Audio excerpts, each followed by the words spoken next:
Halo teman-teman, apa kabar? Ada saya kembali, Aryan Surya, sahabat baik kamu dari Pagar Kehidupan.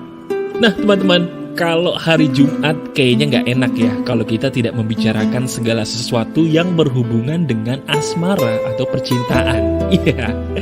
Kenapa? Karena besok udah malam minggu lagi. Kayaknya kalau hari Jumat nih, bagi kamu semua yang sudah menikah atau mau menikah gitu ya, masa penjajakan percintaan pun perlu loh dilapisi dengan ilmu-ilmu cinta yang berkualitas.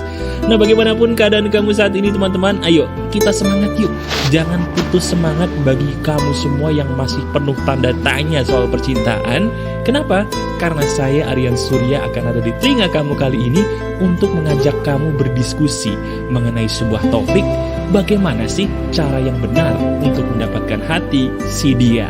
Iya, udah penasaran ya? Itu dia nikmatnya kasih dan sayang. Nah teman-teman, kalau kita bicara soal kasih dan sayang, kayaknya banyak orang yang keliru ya. Berapa banyak coba di antara kamu, sahabat Pagar Kehidupan, yang selama ini berpikir bahwa untuk mendapatkan hati lawan jenis mas bro, saya hanya membutuhkan kasih dan sayang. Emang bener ya, kalau di zaman modern ini, sebuah percintaan itu bisa awet hanya berlandaskan kasih dan sayang? Yakin kamu? Jawabannya tidak. Perselingkuhan di zaman modern saat ini itu terjadi karena banyak orang yang keliru sejak mereka memulai sebuah hubungan percintaan. Wah, nah kali ini saya akan menjelaskan dari hal yang paling dasar banget supaya kamu semua sahabat Pagar Kehidupan bisa mengerti bagaimana sih pondasi cinta yang benar supaya nanti ketika diri kamu sudah jadian gitu ya, dengan izin yang Maha Kuasa, hubunganmu bisa awet, wet sampai mati. Amin, amin. Jadi saya selalu bilang begini, kalau ada orang bertanya kepada saya, Mas bro, kenapa sih kok saya susah banget ya mendapatkan jodoh?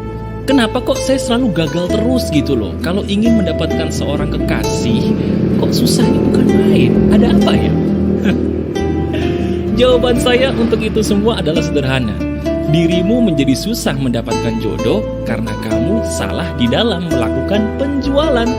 Loh, kok jadi penjualan mas bro? Kan saya nggak menjual beli barang. Sabar dulu. Penjualan yang saya maksud di sini bukan jual beli barang teman-teman.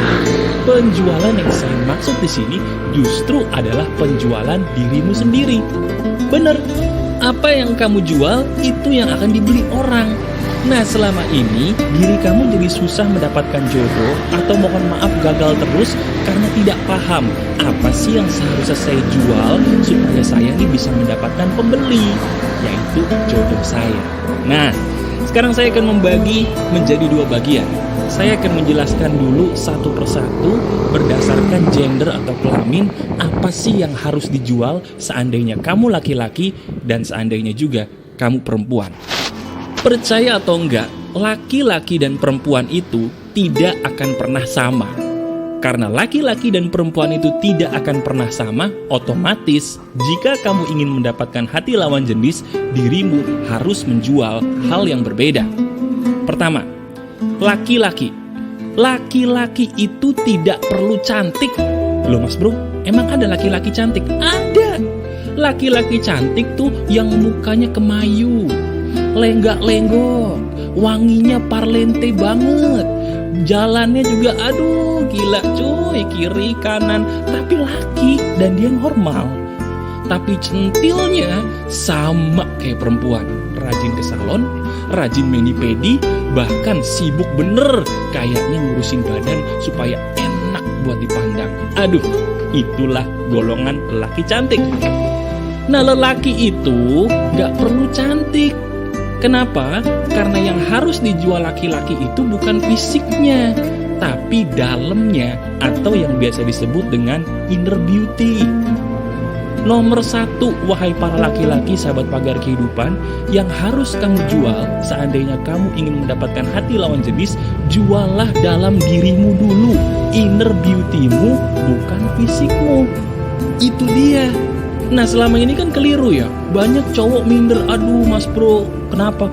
Gua mah gak ganteng, badan gua mungkin gak sebagus elu, kulit gua gak sehalus dia, gua gak seganteng dia, jadi gua gak bisa dapet jodoh. Tiba-tiba ada cecak lewat, pret. Kenapa? Cecak itu ketawain kamu karena kamu kok mellow banget sih jadi cowok. Kenapa? Wahai para lelaki, dirimu itu tidak perlu melo lagi kalau memang fisikmu mohon maaf tidak sempurna. Kenapa? Karena kesempurnaan